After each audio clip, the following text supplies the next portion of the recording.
Hello friends, कैसे हैं आप सब। आप सभी का आपके अपनी YouTube channel sociology with Sangeeta में मैं संगीता स्वागत करती हूं।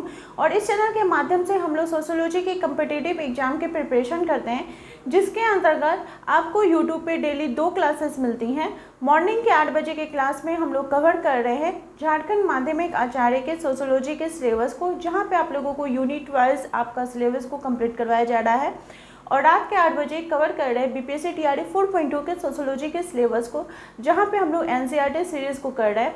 क्योंकि देखिए, आप बीपीएससी टीआरई 1, 2 या 3 का एग्ज़ाम का पैटर्न आप देखे होंगे, चाहे वो आपका सब्जेक्ट बेस्ड हो या फिर जीके जीएस में, तो बीपीएससी जो है वो एनसीईआरटी और एससीईआरटी पर फोकस्ड क्वेश्चन देता है। तो उसके लिए हम लोगों को एनसीईआरटी को बहुत अच्छे प्रकार से पढ़ना होगा, उनके टॉपिक को अच्छे प्रकार से पढ़ना होगा, साथ ही साथ उस टॉपिक से रिलेटेड जितने भी इम्पॉर्टेंट स्टडी मटेरियल है उसको सभी को कवर करते हुए चलना होगा। तो मेरी पूरी कोशिश रहती है कि आप लोगों को उन सारी चीज़ों को प्रोवाइड किया जाए।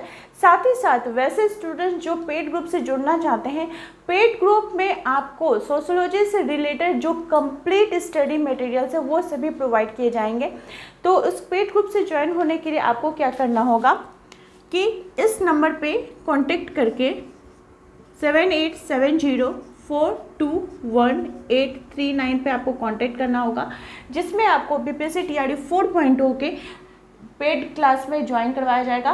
पेड क्लास में आपको पेपर 2 जो आपका जीके जीएस है, ठीक है, उसका स्टडी मटेरियल दिया जाएगा, जो कि एनसीईआरटी और एससीईआरटी बेस्ड रहेगा।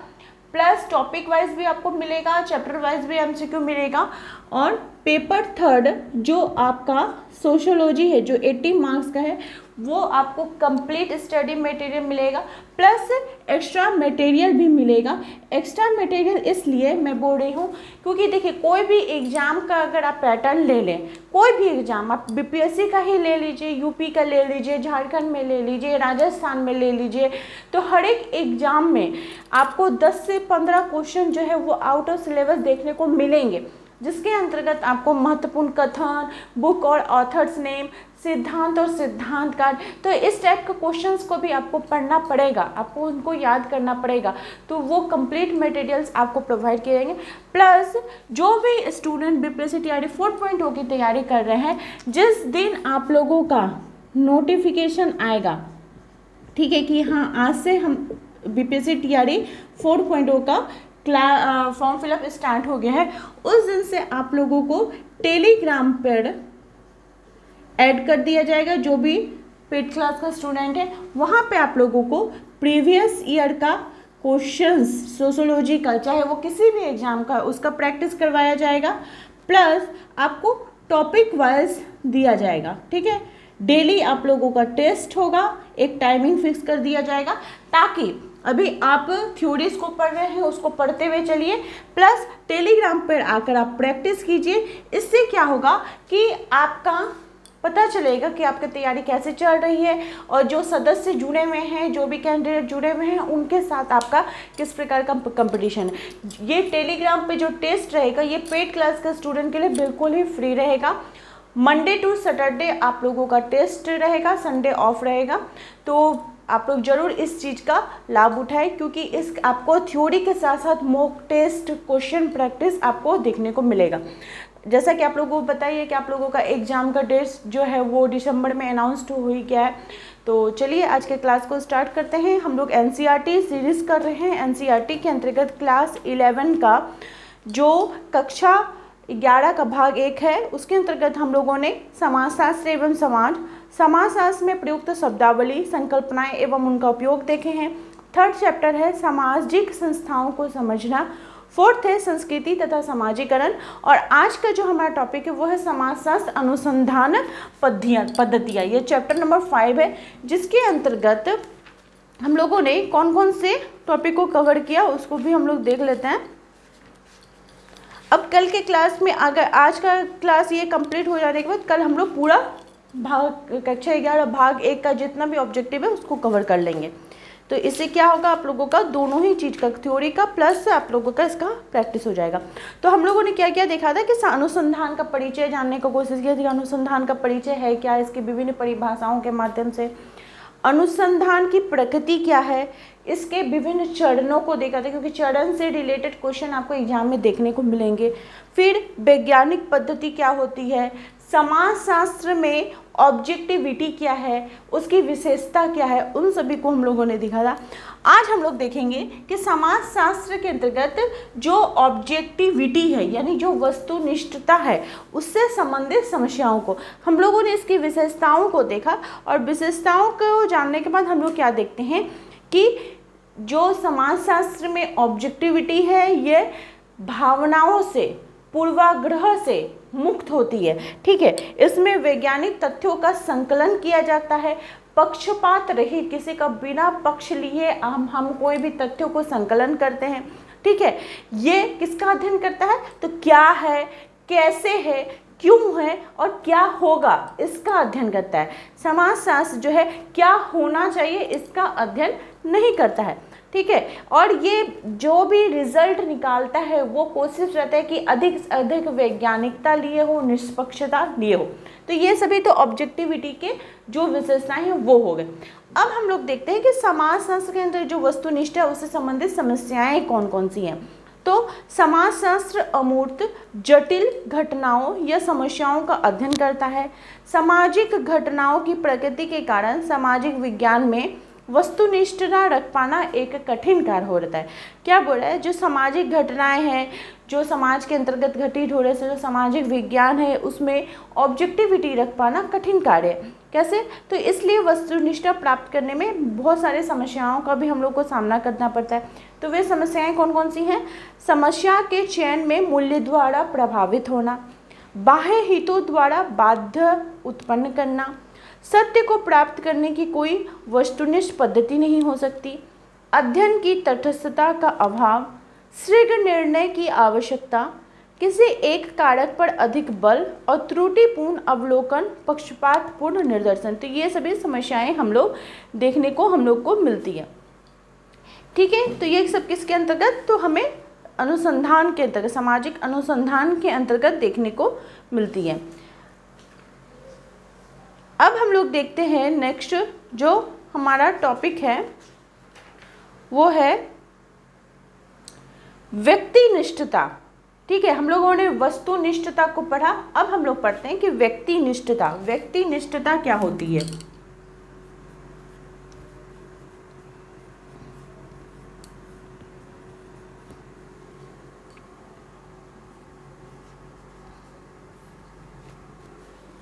तो देखिए, अनुसंधानकर्ता द्वारा सामग्री को एकत्रित करते समय अपने दृष्टिकोण से देखकर घटनाओं का वर्णन करना।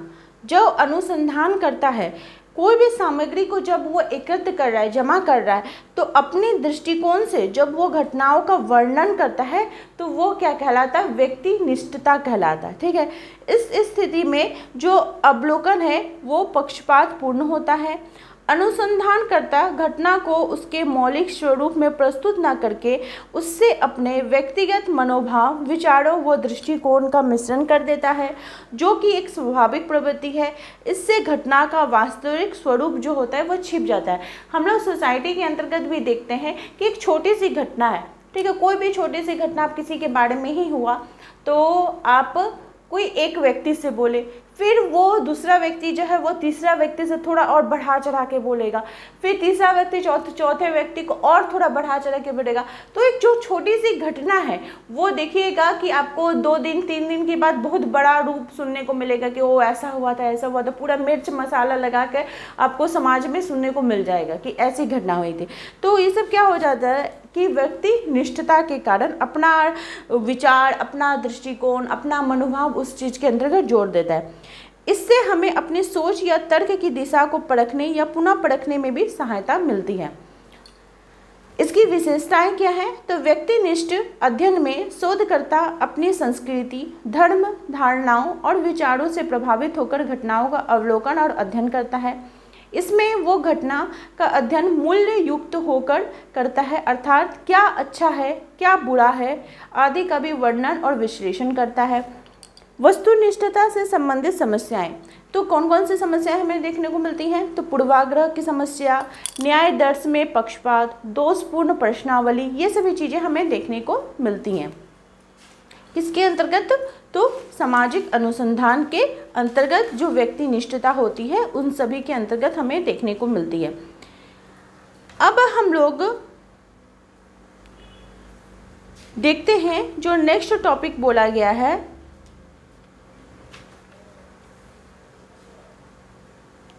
हमारे एनसीईआरटी बुक में, वो है बहुविध पद्धतियां तथा पद्धतियों का चयन। हम लोग जब सामाजिक अनुसंधान करने के लिए जाते हैं तो बहुत प्रकार की पद्धतियों का हम लोग यूज करते हैं। क्या है? बहुविध पद्धतियां तथा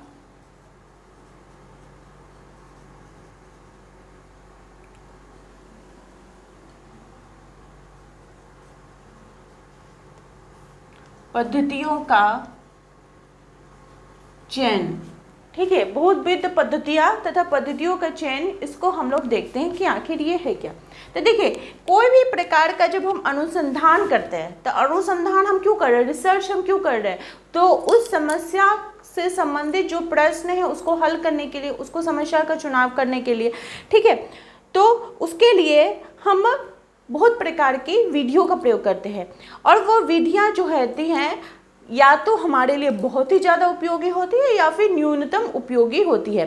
उदाहरण के लिए, यदि कोई व्यक्ति संयुक्त और मूल परिवार में स्त्रियों की स्थिति की तुलना करना चाहे तो साक्षात्कार, व्यक्तिगत अध्ययन या सहभागी अवलोकन के माध्यम से वो जान सकता है। मान लीजिए कोई व्यक्ति को समस्या दिया गया है कि आप संयुक्त परिवार में जाइए और न्यूक्लियर फैमिली, जो एकाकी परिवार है, वहाँ पे जाइए। वहाँ पे जाके जो स्त्रियों की स्थिति है उसका आप लोग अध्ययन कीजिए। तो उसके लिए वो क्या करेगा? साक्षात्कार लेगा, व्यक्तिगत अध्ययन करेगा, सहभागी अवलोकन करेगा, उस जगह पर रह के दोनों टाइप के फैमिली में प्रेजेंट रह के वो देखेगा कि कैसा है। उसके बाद ही तो वो अपना निकालेगा कि कैसे है, कैसी महिलाओं की स्थिति है। तो ऐसे अध्ययन करता है। फिर क्या है कि बोला जा रहा है कि मात्रात्मक तथा गुणात्मक पद्धतियों में अंतर करना परंपरागत है। पहली पद्धति में गणना की जाती है या घटकों द्वारा नापा जाता है, जबकि दूसरी पद्धति अत्यधिक अमूर्त तथा मुश्किल से नापी जाने वाली घटनाओं जैसे मनोवृत्तियाँ वो भावनाओं का अध्ययन करती है। पद्धतियों के वर्गीकरण का जो नया तरीका है, इनके बीच आंकड़ों के प्रकार के आधार पर अंतर करना, एक जो नए या प्राथमिक आंकड़े हैं उनको बताना, या फिर जो द्वितीय पहले से उपलब्ध आंकड़े हैं उन पर निर्भर करना, ये सभी चीज़ें देखी जाती है। ठीक है, फिर है हम लोग देखते हैं कि सहभागी अवलोकन। क्या देखते हैं? ये भी अनुसंधान की एक पद्धति है कि हम लोग सहभागी अवलोकन के माध्यम से, सहभागी अवलोकन, ये आखिर सहभागी अवलोकन है क्या? तो इसको मैं पहले आप लोगों को शॉर्ट फॉर्म में समझा देती हूँ, फिर हम लोग इसका डिटेल्स में देखेंगे। कि मान लीजिए जैसे बोला गया कि संयुक्त परिवार और एकाकी परिवार की महिलाओं की स्थिति का आप लोगों को अध्ययन करना है। तो आप संयुक्त परिवार में खुद रह के, ठीक है, सहभागी मतलब वहाँ पे जाकर खुद रह के, जब वहाँ पे आप देखेंगे संयुक्त परिवार में महिलाओं की क्या स्थिति है, कैसे उनको रहना पड़ रहा है, क्या सुविधा है, क्या उनसे सुविधा नहीं है, स्वतंत्रता उनको कितनी प्राप्त है। फिर आप एकाकी परिवार में गए, एकाकी परिवार जाके अध्ययन किए, मतलब प्रेजेंट रह के, खुद प्रेजेंट रह के जब आप अध्ययन करते हैं तो उसको बोला जाता है सहभागी अवलोकन। ठीक है, अब इसको थोड़ा हम लोग डिटेल्स में देख लेते हैं कि क्या बोला जा रहा है। वेट ए मिनट, मैं आपको सहभागी अवलोकन को और थोड़ा डिटेल्स में अच्छे प्रकार से बताने का कोशिश करती हूँ।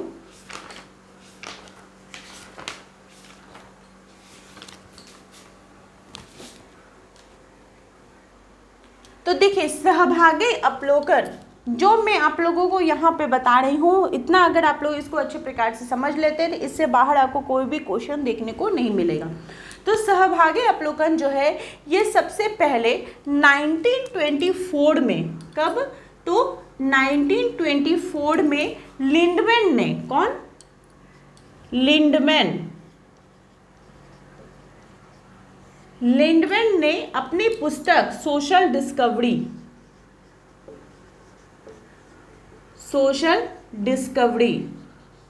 ठीक है, 1924 में लिंडमैन ने अपनी पुस्तक सोशल डिस्कवरी में सर्वप्रथम सहभागी अवलोकन शब्द का प्रयोग किया।